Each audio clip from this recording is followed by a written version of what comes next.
All right. Welcome, everyone. Good morning. Thank you for joining us today.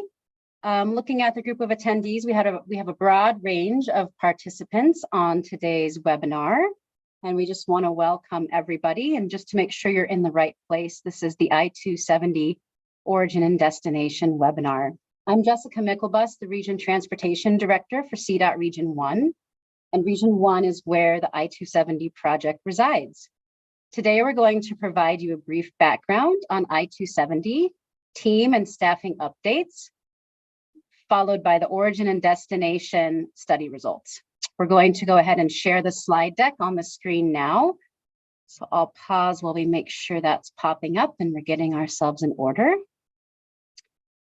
Great. Thank you.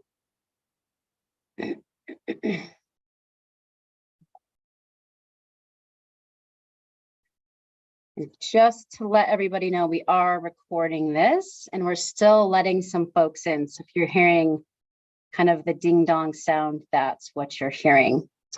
So we're going to provide you a brief background on I-270, the team and staffing updates, followed by the origin and destination study results. In order for everyone to be heard and have an equal opportunity to ask questions, we're asking everyone to please write your questions in the chat box throughout the webinar, and our team will get back to you. The chat box is located on the bottom of your screen, and if you hover over it, there's a little bubble that says chat. And I'm going to invite Yvonne Collin. She's our bilingual speaker to translate how you can ask questions. And if you do type them in Spanish, she's able to translate them. Yvonne? Hola y buenas tardes. Bienvenidos a la presentación de origen y destinación de la I-270. Si tienen una pregunta durante la presentación, por favor, utilicen la charla. Para escuchar la presentación en español o otro idioma, por favor, eligen el botón de capciones que está en la pantalla. Gracias. You can take it away, Jessica. Thank you. The I-270 project has long been a priority for CDOT and Region 1. I-270 faces pressing capacity and traffic flow challenges for both commercial motor vehicles, commuters, and local residents, as well as valid concerns from disproportionately impacted communities along the corridor. Several key milestones bring us to today's conversation. The project began in March of 2019, kicking right off as the pandemic took hold. Initiating the project during the pandemic took a creative pivot to engage the public in a virtual setting. There were some key advantages to the virtual format that we pivoted to, as it provided an easy way for stakeholders to engage from their living rooms.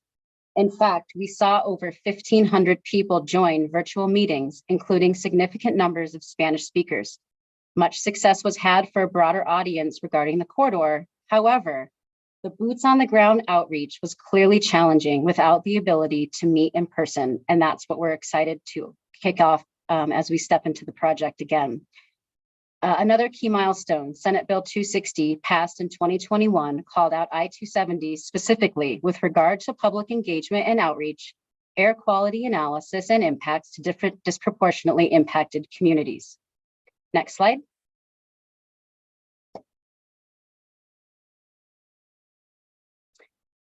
We're excited to introduce a dedicated team to I-270. After evaluating the needs and complexities of the corridor, some staffing adjustments have been made to provide for a fully dedicated team with multifaceted project delivery experience. For CDOT Region 1, that means staff are only working on the I-270 project. They are 100% dedicated to your communities and to the stakeholders. Our current project manager, Adam Parks, has been leading the project for the last 3 years, bringing analysis and awareness to the corridor for key challenges and constraints, such as historic properties, survey work, hazardous materials testing, and floodplain analysis. Adam has balanced the I-270 demands with his full residency and team. As we transition, Adam will remain involved in the project, but will refocus the majority of his time on the North Program residency and other critical North area projects such as I-76 reconstruction and bridge replacement.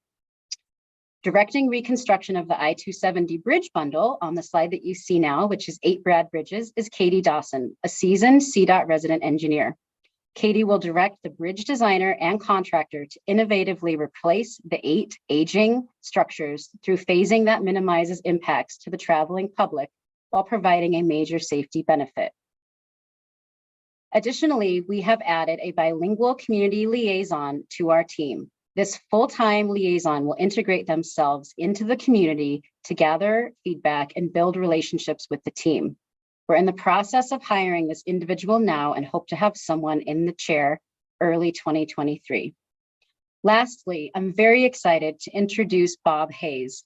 Bob Hayes has officially joined the Region 1 team, bringing his recent success from the Central 70 project. Bob has proven skills at facilitation, community and collaboration building, and major project execution, such as the recent Central 70. With that in hand, I'm proud to present Bob Hayes, who will take the presentation from here. Thanks, Bob. Thank you, Jessica.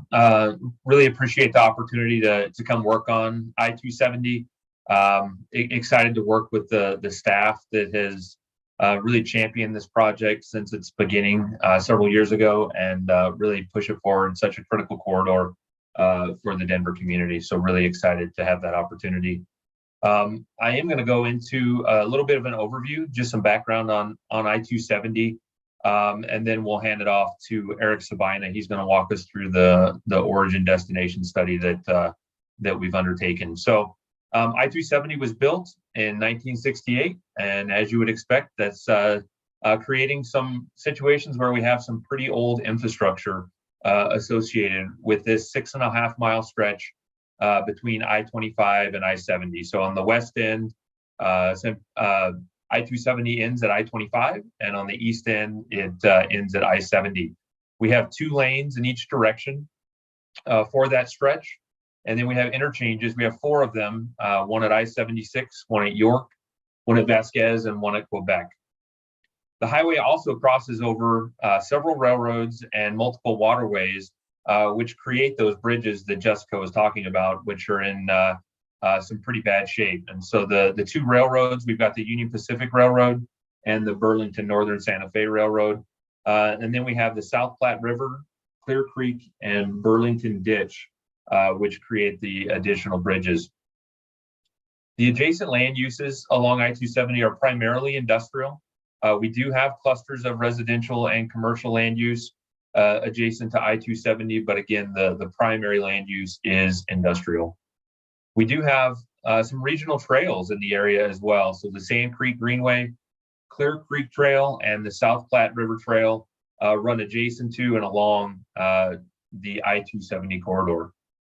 Next slide. So how did we get here? Really, I-270, the existing highway infrastructure just doesn't meet local and regional transportation demands any longer. We've had pretty significant business growth along I-270, and that has produced some high volume freight traffic that's reliance on I-270 to get in and out of the area and carry the goods along the corridor. Today, we have approximately 110,000 vehicles traveling along I-270 every day, and that is creating congestion that, yes, we do have peaks, which are associated with the morning and evening rush hours, but overall, we have congestion all day long along I-270, and it's really created a situation where we do not have reliable travel times along I-270. And that is really creating a situation where we can't have transit opportunities along I-270 because of that unreliable travel time. And so that congestion really continues to hamper all aspects of operations for I-270. And as we talked about, the aging infrastructure is significant. Built in the late 1960s, we have asphalt that is severely cracked and worn and falling apart. The highway subgrade that is heaving and settling due to the historic landfill is also creating some major challenges for that asphalt pavement. And so overall, the wearing surface is just not where it needs to be. And as Jessica mentioned, the structures that we have right now are functionally obsolete and nearing the end of their useful life. And that is creating a situation where we have numerous bridges that we're having to go out and do emergency repairs on. We're having to frequently do those emergency repairs. And this is one example of that emergency repair, of an emergency repair that we had to do at the beginning of December. So you can see that photo in the lower right-hand corner, shows the concrete that's failed, and really shows a hole in the bridge deck that we had to mobilize our crews to come out and repair this to make the bridge safe.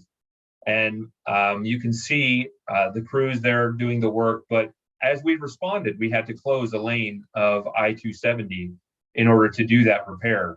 And the Google map that you're seeing there in the left-hand part of the slide is trying to show the impacts that happen when you take a lane of I-270 during rush hour. So the dark red band for westbound I-270 shows how significant the backups were during that evening rush on December 2nd. We had backups not only on I-270, but also all the way onto I-70.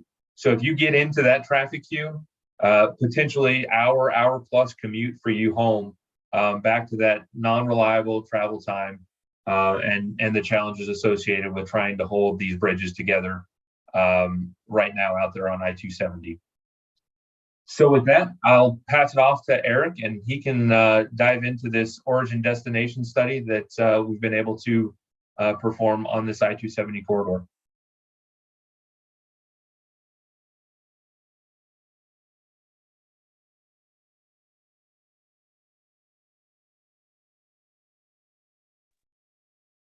Are you there, Eric?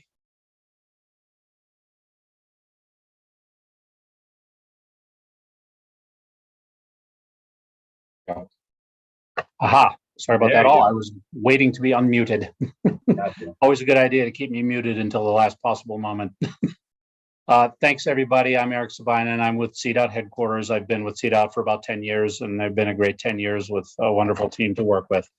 Just wanted to give you all, a thumbnail really of a pretty detailed origin destination study that CDOT and its consultants conducted at the request of stakeholders on the project who, quite reasonably wanted to ask us to take a deeper dive into what the essentially travel patterns are in the corridor, who's traveling, where they're coming, where they're going, and why they're doing that.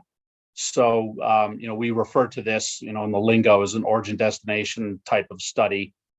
In past years, prior to the advent of what we're now generally calling big data, that sort of study was doable, but it was really time intensive. We had to go out there and put a bunch of staff around the corridor and basically try to match license plates by watching license plates go by one place and then, trying to pick them up as they pass some other place, and by that infer, what their full travel was through the corridor. So now, next slide, please. We are able to take advantage of much more modern technology that we're all quite familiar with these days, and particularly making use of the data of a company called Streetlight Data in this effort. Streetlight has been around for a while, and as you can see from the graphic on the left side of the slide, they have clients all over the country. This is just a subset of them. They've been quite successful in producing a lot of very useful data. The general idea of what we do with their data is they can provide us information about the trips that are passing a particular point on a road system. They can gather their data about the trips that are passing that point. And the most important information for this purpose that we get out of that is we can then see what are the origins and destinations of all those trips. Again, where are they coming from and where are they going?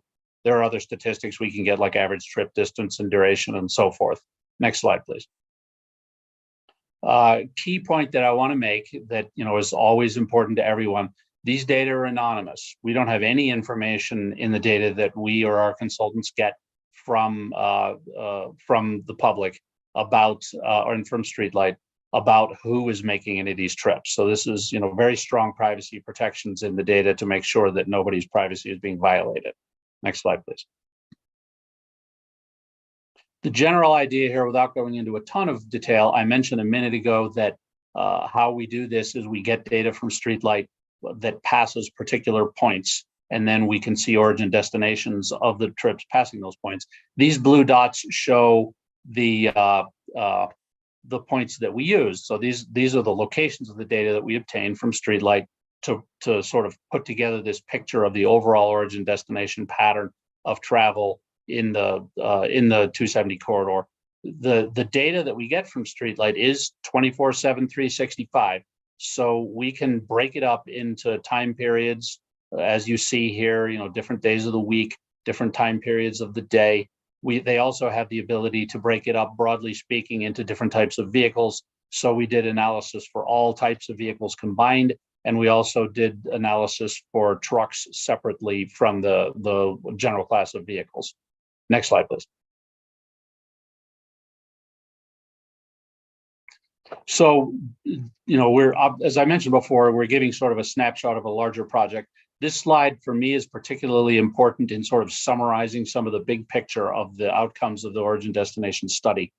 The blue shaded areas are where the trips are coming from and where they're going. You can see that coming from and going, they look a lot alike here. These two slides have very similar patterns. You can also, as I look at this, broad brush, what is this slide telling me? It's telling me that the trips tend to go from northwest to southeast and back again, which is, of course, no big surprise given that that's the orientation of the 270 corridor. So another key point is you can see that the origins and destinations of these trips are pretty comprehensive. And by that, I mean that there are people using the corridor whose trips begin and end far away from it, using it as a big through route.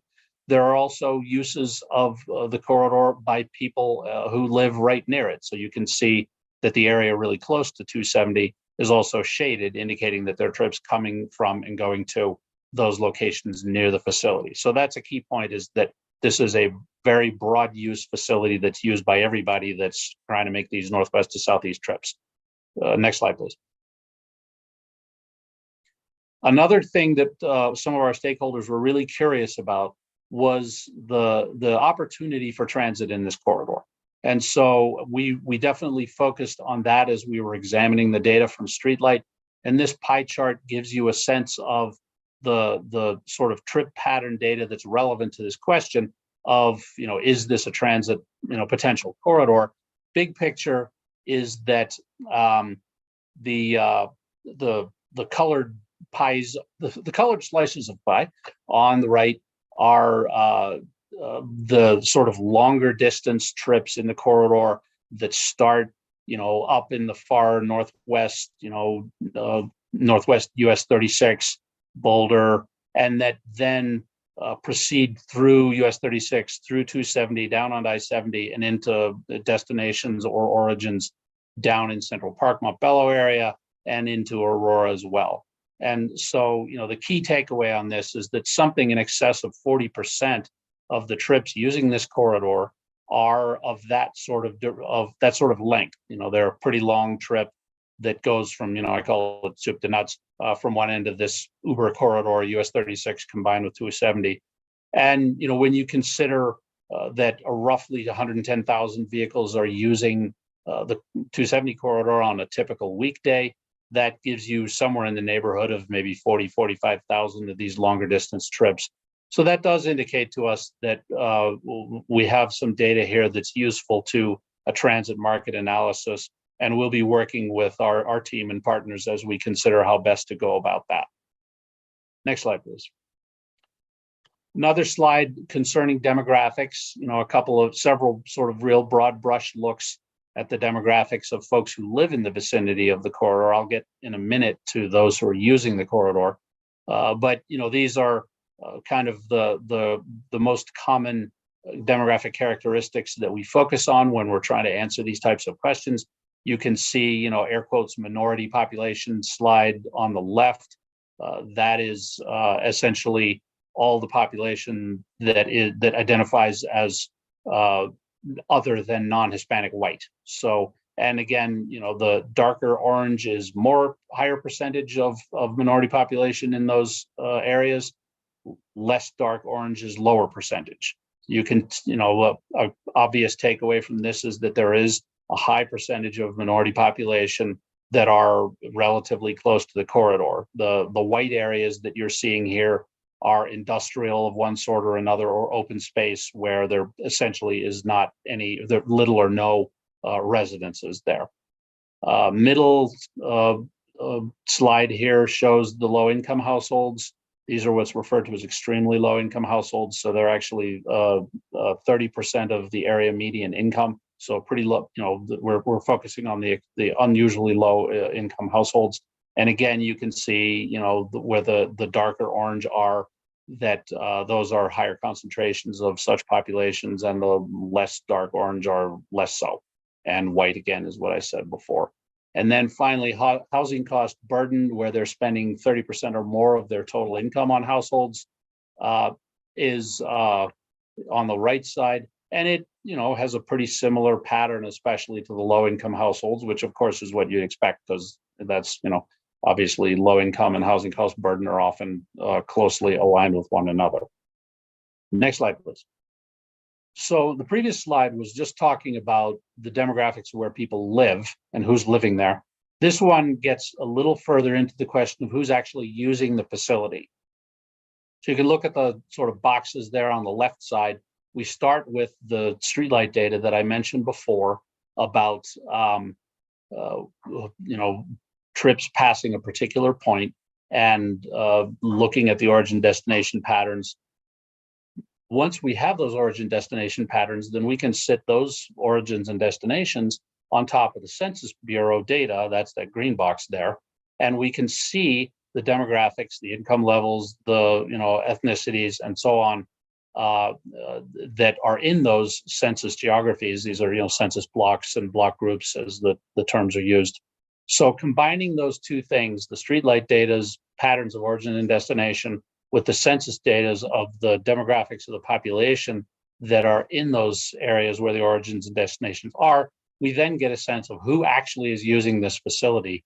So on the left, so jumping ahead a little, then the bar graph on the right side here shows the broad brush pattern of population in the 10 county area that we've been examining, and that's, you know, largely the DRCOG, the Denver metro area.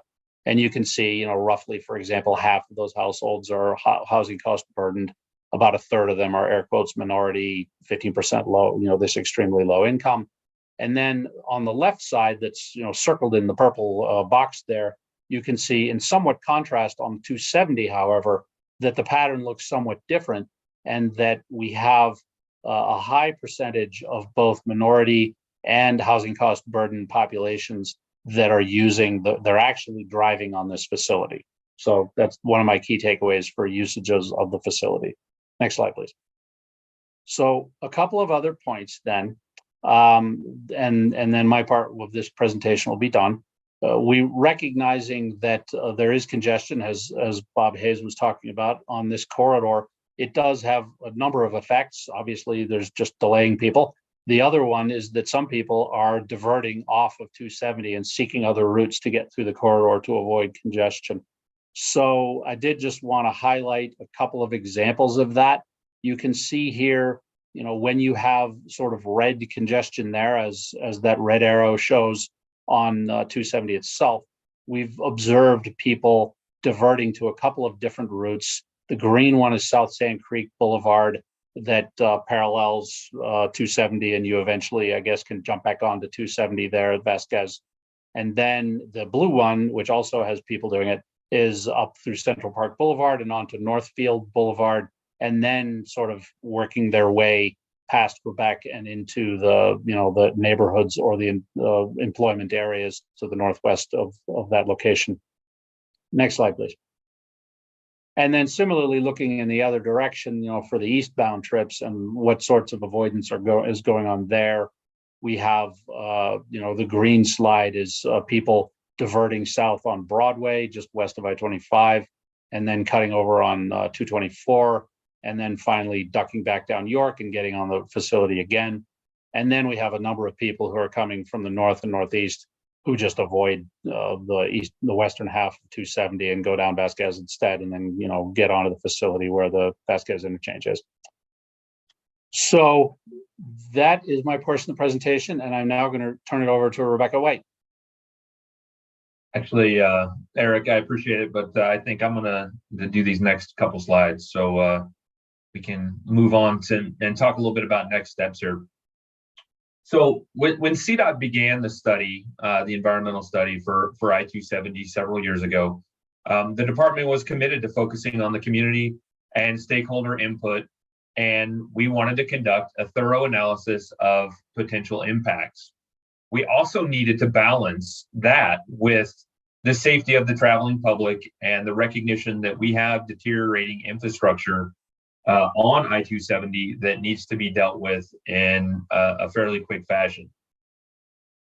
And so all of that is reflected in the fact that we are in the 10-year plan. We have $200 million in immediate funding as a part of that 10-year plan to move this project forward. We also have grants that are a part of the IIJA, so the bipartisan infrastructure bill, that have also been requested to move this project forward. And so we are committed moving into 2023 to focus on a new round of public and stakeholder engagement led by our new community liaison, which is we're in the process of hiring right now, that Jessica talked about earlier. And that community liaison will help us hold new public meetings. We'll have virtual engagements, and we'll be out in the community attending meetings and events throughout the area. We also are moving forward going to have additional analysis regarding the corridor's potential for regular transit service and the modeling associated with that transit service, which could benefit traffic congestion and air quality. So with all of that, we are fast tracking the reconstruction of the 270's porous bridges as well. We need to keep that in mind, that this deteriorating infrastructure is also a priority. And as we move forward, need to keep both of those critical issues at the forefront of our mind. Next slide. So with that, just want to remind everyone that this webinar is being recorded. You can find it at the YouTube channel there listed on the slide. We also have a project website, which that address is provided there as well. If you need to get a hold of us, the project hotline is right there, 303-512-4270. And the project email, you can also send emails to that address, and we will go ahead and respond to those if you have questions or concerns regarding I-270. All right, next slide. I think I'm going to hand it over to Matt Inzio, and he can facilitate some questions. Thanks, Bob. And again, if anyone has a question, if you could please use the chat function at the bottom of the screen. It's that little chat bubble icon kind of in the middle of the screen there. We'll just make sure that we're able to cover everybody and not have any of the issues that sometimes come in a virtual meeting with mics picking up extraneous things and making it hard to speak. A real quick one for you, Bob, a question from Sean Poe. If we can send out a copy of the slide presentation to all of the participants today. Yeah, absolutely, Matt. We will be posting the presentation on our website, and we can certainly facilitate getting that out to everyone. Thanks, Bob. And a quick follow-up from Sean as well. What is the status of the environmental analysis, and will further environmental work be needed, which could delay the construction date? But Bob, I might start with you, but I imagine that Rebecca White might have a little to add as well. Yeah, so as we talked about, we did undertake an environmental assessment starting several years ago, and that draft document is getting close to completion. We are hearing from some of the stakeholders that there is an interest in potentially having some additional modeling and some additional investigation into some of the resources done. And so we are actively looking at that and potentially wanting to hear some additional information on that desire. And so I don't know, Rebecca, if you have anything you wanted to add regarding the status of the environmental documents.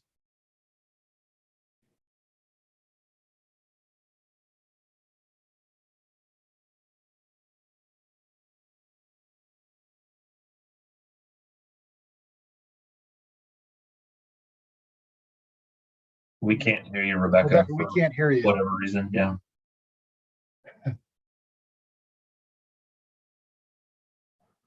We will see if we can chop our way through the tech, but if we can add a little bit later to that, we certainly will add those details. Next, we have two questions regarding transit. First comes from Danny Katz, who says, thanks for completing the origin and destination study. Do you have a sense of the timeline on the further transit study that was mentioned? Yeah, I think that will be part of moving forward into 2023. And so some of that analysis will be started right in the first quarter of 2023, and we'll be having those conversations. And absolutely, RTD will be at the table having those conversations with us. Thanks for mentioning that piece, Bob. It actually sort of got at the next question that we had that I'll just read out for the closed captioning. That Sean Albert asking, will RTD be part of the transit evaluation, or is this being done exclusively by CDOT? So I think you covered it there at the end, but wanted to make sure that the question was on the record too.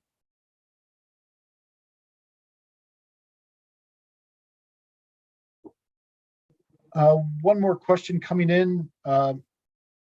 Does this presentation amount to the full results of the origin and destination study, or are there additional documents / will there be a report that will be released? And yeah, so I guess I would ask Jessica or Eric if you can expand on the status of the origin destination study.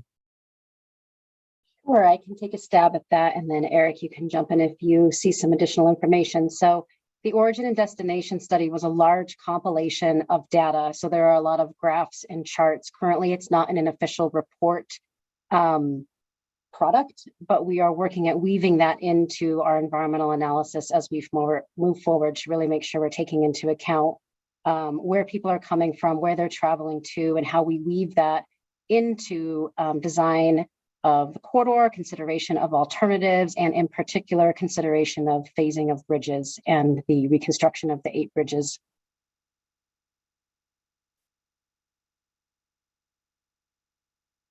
thanks, Jessica.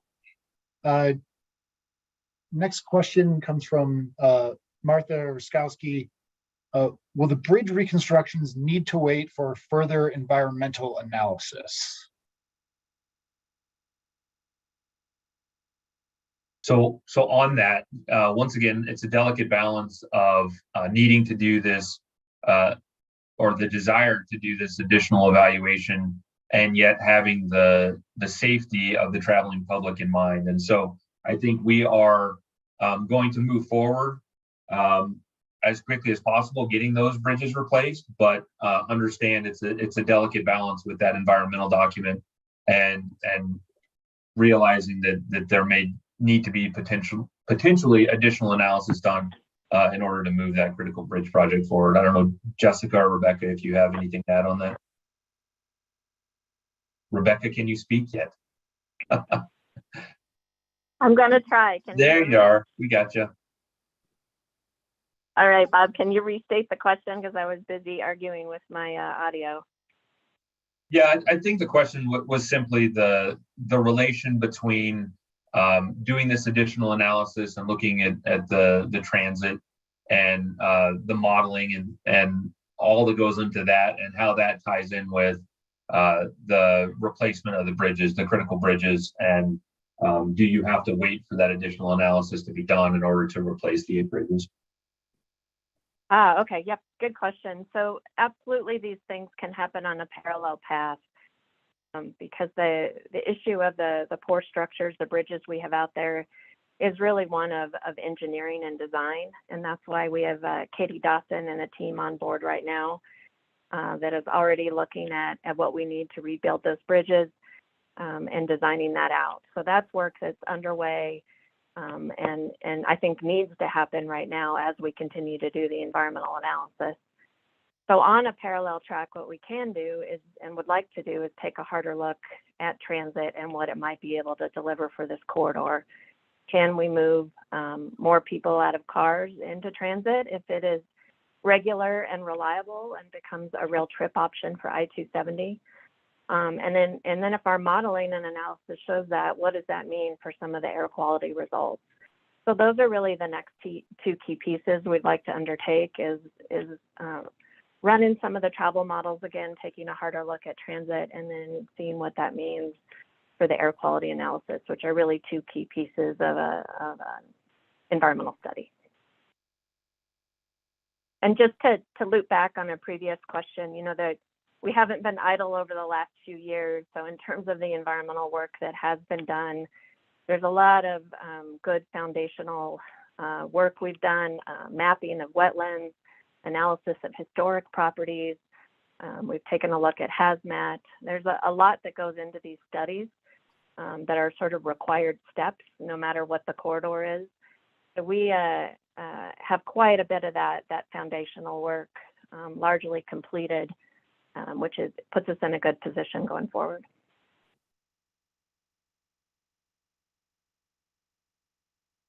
Thanks, Rebecca. Next, I have a question or comment from Karen Stewart to please include the elected RTD board representatives for this area in any ongoing discussions regarding transit.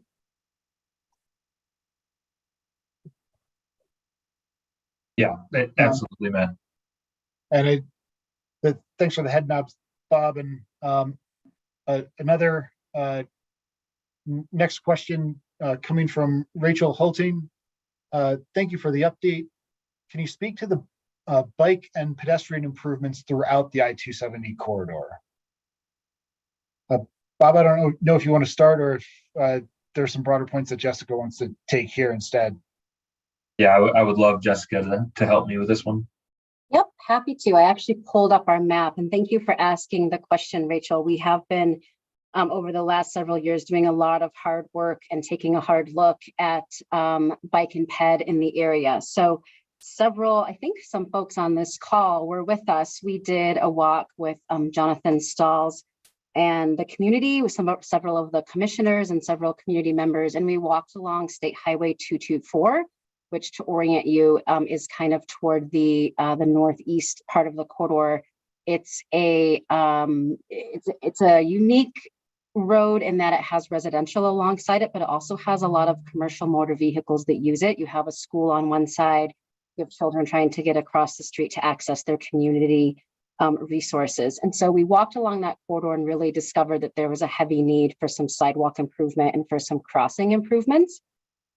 We have at CDOT in Region 1 another project along 224, which is running parallel to 270. And as part of the commitment to the I-270 project, we've incorporated sidewalks to the tune of about $12 million along State Highway 224. There's a lot of right-of-way challenges along that corridor where the sidewalks are really thin and the fences are currently abutting the roadway and the sidewalk. So it's taking a large effort, but we were committed to doing that as part of that project to enhance the I-270 project. So that's talking about 224. There are several major trails that go alongside of I-270. We have Sand Creek Greenway, which many of you might be familiar with. It's on the south, runs along kind of the southwestern edge of I-270. We have the Clear Creek Trail and we have the South Platte River Trail, and all of those trails converge in the corridor. So we've been taking a close look through site visits and working through some bike and pedestrian advocacy groups to really make sure that are there opportunities to tie better into those trail networks? Are there opportunities where, you know, the trail might kind of drop off and then it picks up a half mile later? And do we have a chance to help with that connection?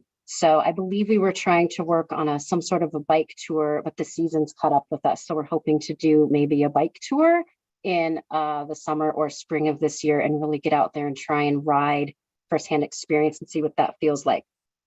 I'm going to keep going with Vasquez. So in parallel to the I-270 project and the I-224 project, we have the Vasquez interchange, and it's currently a cloverleaf configuration. Vasquez runs north and south through the project area. We actually did some pedestrian physical observations. We had some folks stand out along Vasquez and watch where pedestrians moving, where are they coming, going to.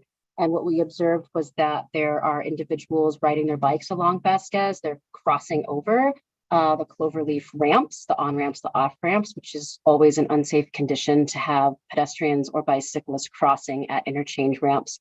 And these were not people out for a recreational bike ride. It was, obvious by some observations. These were folks going to and from work or going to and from a transit station. Additionally, there is a Walmart resource located on the north part of the I-270 Vasquez interchange on Vasquez, and a lot of individuals are making their way north and south along Vasquez to get to that community amenity. So as part of that, we wanted to make sure on the Vasquez project that we're weaving in some really good sidewalk connectivity on Vasquez. So we're looking at sidewalk enhancements there, as well as some improvements to the five-legged intersection at Vasquez and 60th. So that project it's closely related to the I-270 project. We want to really get people away from crossing at that cloverleaf. So we've actually looked at putting an underpass in. We have some renderings of that, which are really cool, that show individuals having the ability to avoid crossing the ramps and actually kind of going underneath of the Vasquez interchange to get to that northern area, or if they're coming southbound, to cross through it going southbound. So, Rachel, I think I've covered a lot of ground there. I want to peek at my map and make sure I captured all of the bike ped things that we've been looking at. There are some other opportunities kind of south of Vasquez. There's a parking lot for the Sand Creek Sand Creek Trail, and we've looked at some connectivity opportunities there. We haven't fully resolve what those are, but would love to work and hear from the advocacy groups on where we can really be diving deeper into those bicycle and pedestrian opportunities. That was a thorough answer. I hope that helped. Thanks, Jessica. Our next question or comment also comes from Alexandra. It may be helpful for stakeholders to be able to review the data, graphs, and charts ahead of any future release of an environmental analysis. Eric, I might turn to you since this was the topic that you were covering during the presentation.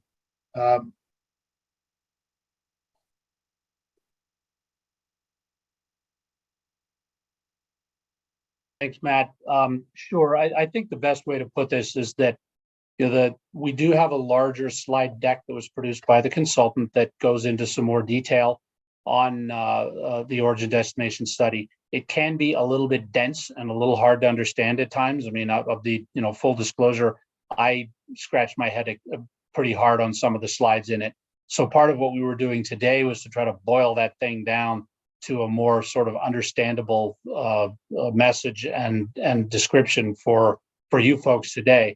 That said, we're more than happy to do follow-up conversations, and I'm always available to help talk folks through some of those other details. And as I think it was Jessica or Bob was saying, we're certainly going to be working those slides in that greater detail into the documents that we prepare going forward on this project. And I'll defer to my superiors on this effort as to what they want to be putting into what document and when they want to put it out.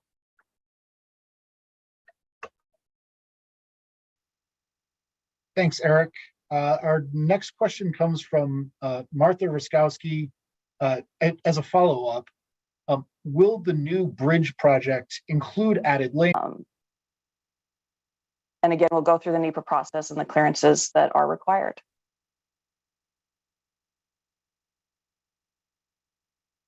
I hope that answered the question or if there's more. Yes, thanks, Katie. I'm taking a beat in case any of our other presenters have something to add, but if not, we'll keep moving through our questions. We have an additional comment on the origin and destination data from Juan Roberto Madrid. We at Green Latinos would welcome the opportunity to review the data, graphs, and charts as well. We wanted to get that on the record, but thanks for your earlier response, Eric. Next, we have two questions from Matt Fromer. First one, thanks for sharing all this great work. It makes sense that I-270 traffic and construction would have pushed vehicles onto I-270, but I'm wondering whether the new capacity on I-70 changes the calculation. In other words, how much does the new I-70 capacity relieve congestion on I-270? I think there's a couple different folks who might be able to speak to that. And Eric, I see you waving your hand, so I'll turn to you first. Yeah, thanks, Matt. I've not been intimately involved in all of those projects and the modeling side of it, although that is, my business and practice is modeling. So I'm just going to, sort of talk about what's normal to do, and then we can, dive in with the consultant team as necessary to understand precisely, what they did do. But when modeling would be done for either I-70 or 270, they would be, not just modeling that facility alone, but they'd be looking at the larger area with, some of the parallel and related facilities in that modeling analysis. And part of how the modeling works is that it'll show when you change one facility, what effect that has on the other ones. So the normal thing to have done, for example, on the I-70 project or 270, would be to look at the background network and the future changes that would be expected on those parallel facilities, such as was just described. So when modeling was done on 270, they would be looking at the enhanced condition of 270. When they're doing modeling on 270, they'd be looking at the enhanced condition on I-70 and taking that into account in regard to what the volumes would then be on I-70. And the same thing would apply when they're doing modeling on I-70 to look at what they're expecting on 270. So it's just sort of the normal process for doing modeling and taking into account what's going on in the vicinity on other projects. Thanks, Eric. And a second question from Matt here. It seems like highway expansion begets highway expansion, and the bottlenecks shift around the system in response to road expansion. Have you taken a look at the downstream impacts on state and local roads on either side of the corridor?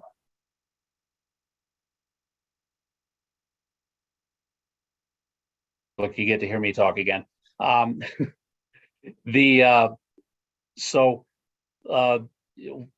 would say that, Matt, that this has to do in part with the geographic area that was studied in any particular project. And again, I'm a headquarters guy, and so I'm talking about what's kind of common to do, and we'll have to check in with what was precisely would typically be done. There's a fair amount of technical stuff to say to answer your question, so I'll try to be brief, and I think I'll succeed. The standard travel models, what they call demand models, don't really show bottlenecks very much, which is why a lot of NEPA processes in recent years have started to also develop what's referred to as a dynamic traffic assignment model, or DTA. Basically, that's a much more detailed look at the configurations of the highway, the precision of the lanes and the lane widths and the widths of the shoulders, and all those details, precise details of the design of any given road. And those are really important to where bottlenecks form. I know I'm stating the obvious there. So the question of whether bottlenecks are just moved downstream to some other place is one we do think about a lot, and it's certainly a valid point. To evaluate, comprehensively whether we're getting at all of them, air quotes all, which is always a dangerous word to use, depends on how big the study area was and where these bottlenecks might be forming. So my suspicion is that they've gotten some of them, and whether there might be further bottlenecks even further downstream, it's possible that some further analysis would be useful for those. I just want to note, Matt, and for others as well, that CDOT is actively working on enhancing our toolkits as we go along. I mean, obviously, we've built a statewide model in recent years. We've recently completed a research project to look at a sort of a more state level official dynamic traffic assignment tool that would help us to do a better job of answering bottleneck formation, perhaps quite far downstream, depending on where the next place would be. And so, as I mentioned, that research project, sort of a feasibility study of how feasible it would be to build a sort of a region-wide DTA, has been completed, and we're now exploring the actual feasibility of getting funding to do it and staffing and things of that sort. So I would say kind of stay tuned on that, and Matt or others, if you'd like to hear more about this. I know this was a very quick discussion of a very complex topic. Again, I'm going to be available to talk with folks about it. But just to wrap up, the projects, including this one, do have DTA analyses for their study area, and the only question about your bottleneck issue is how far downstream might it be, and might some of them form even further, far away outside the study area as designated.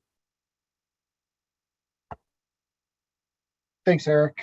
We have a few comments from the chat from some of the previous answers to touch on. A follow-up from Rachel regarding the bike and pet answer. Thank you, Jessica. It would be great to see all these investments cataloged and easily referenced. That was very thorough. Next from Commissioner Steve O'Dorisio. Love the idea of a bike tour to identify improvements and boots on the ground, or in this case, tires on the ground needs. And please include Commissioner O'Dorisio, as well as some appreciation to that point from Matt Fromer. Another comment from Juan Madrid at Green Latinos. Just this week, I used the bike path to get from Westminster to downtown for a series of meetings. And from Tammy Haraid, sorry if I got your last name wrong there. As one of the local TMAs that services the I-270, Smart Commute would like to be included in the bike tour and additional transportation options discussions. Again, just moving through these to get these on the record so that the YouTube captures these. Again, from Commissioner O'Dorisio, if we do I-270 right, the trail systems, for example, Sand Creek and quote unquote feeder streets such as York, Vasquez, and Highway 224 will serve as a multi-use and multimodal system rather than just one road. I appreciate the attention to this concept and ensuring we include bike, ped, and transit in any long-term design. And lastly, a comment from Matt Fromer regarding Eric's last answer regarding bottlenecks, with a thanks for the clarification. And just as we catch up to the chat box to get these on the record, again from Commissioner O'Dorisio, just to be clear, we have many local residents in the area that would use the bike, ped, transit, etc., if we provide them as safe alternatives to driving. Our locals need these improvements. Thanks, Commissioner. And I think at that point I've caught up with the chat box. So again, we have a few minutes left here, and welcome any additional questions in the time that we have left.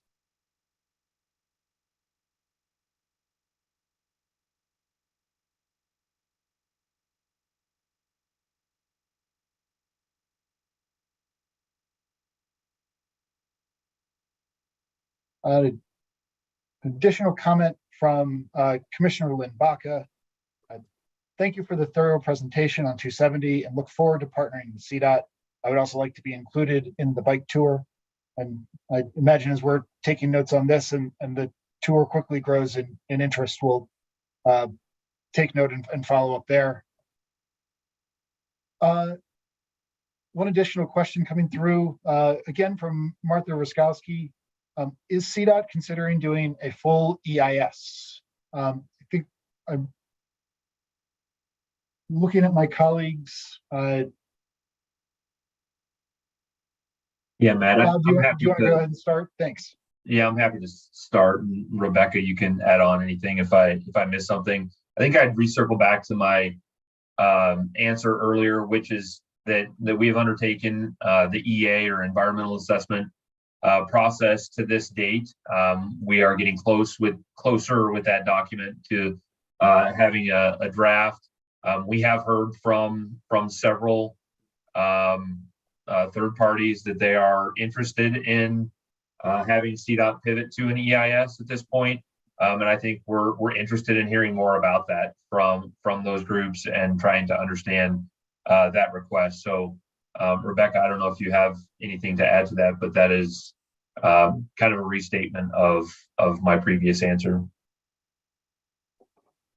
Yeah, I'll just chime in a bit. Can you all hear me? Working? Okay. And I'm looking at the invite list. This is a pretty savvy group who kind of speaks NEPA, I think. But just for clarity on this, there's sort of 3 different levels of environmental analysis. And right now, we've been working for the last couple of years on an environmental assessment, which is the type of study that agencies do when they don't anticipate significant impact. So it's kind of that mid-tier study. The next level up is certainly an environmental impact study, or EIS, and that tends to require a little bit more rigorous analysis, a lot more in terms of community outreach and how we document that.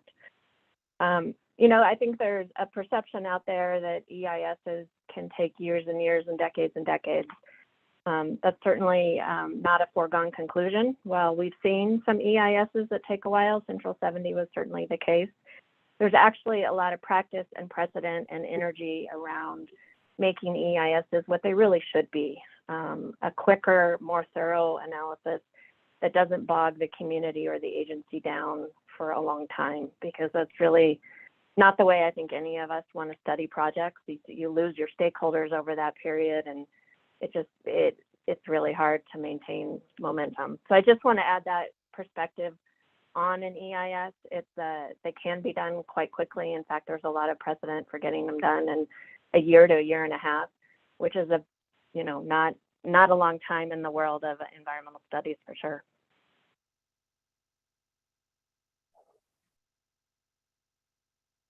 Thanks, Rebecca and Bob.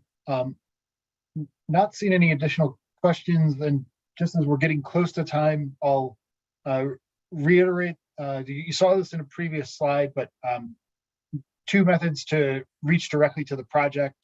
First, we have a phone hotline that can be reached at 303-512-4270. And our project email is CDOT_I-270, all is one word, at state.co.us.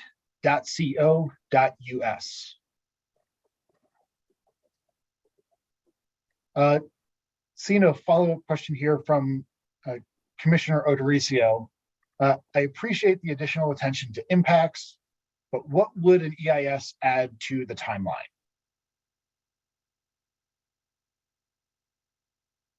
Yeah, I think I can start by taking that one. If we piggyback on what Rebecca said, where we're trying to do this, if that decision was made, trying to do it efficiently, to get it done in 16 to 18 month timeline. If that effort was started immediately, that would put us into mid 2024, which then would allow us to move forward with the preferred alternative that would come out of that EIS. And so, is there an impact to potentially getting out the door and starting to build construction sooner rather than later? Yes, but I think we need to continue to have that focus on those 8 bridges that we're working on that is Katie's project, and get those 8 bridges replaced as soon as possible. So I think there's a chance or a potential that those 2 efforts can not only move in parallel, but they can actually build off each other, so that we are improving the corridor even prior to getting that EIS completed. Rebecca, I don't know if you have anything to add there. Yeah, the only thing I would add, Bob, is just the significant sort of foundational work we already have done. The mapping and the historic, looking at properties along the corridor, all that stuff tends to take quite a bit of time, and that's all done. So, you know, in any scenario, we're not starting from scratch on any sort of environmental study. In fact, we have a lot of progress made. Thanks, Bob and Rebecca. And we caught one last question here in the chat that might be a relatively direct answer from Commissioner Stewart. Will CDOT staff perform the EIS or work on the EIS? Yeah, I can snag that one really quickly. You know, as we're looking at that potential to pivot that direction, I think we'd really want to leverage the talent that we have internally here at CDOT in Region 1 and also at headquarters in Rebecca's group, blended with some support from our external consulting partners. And I believe it's 1:02. Yes, we have hit time and we are through our questions. So Jessica, if you want to close this up, we'll. Sure, happy to. Thank you for joining us today. We had a really great group of a variety of stakeholders and partners. Thanks for your time. Hope everyone has a fantastic holiday season. If you have follow-up questions, please feel free to email us, and we look forward to hearing from you and working with you on this important corridor.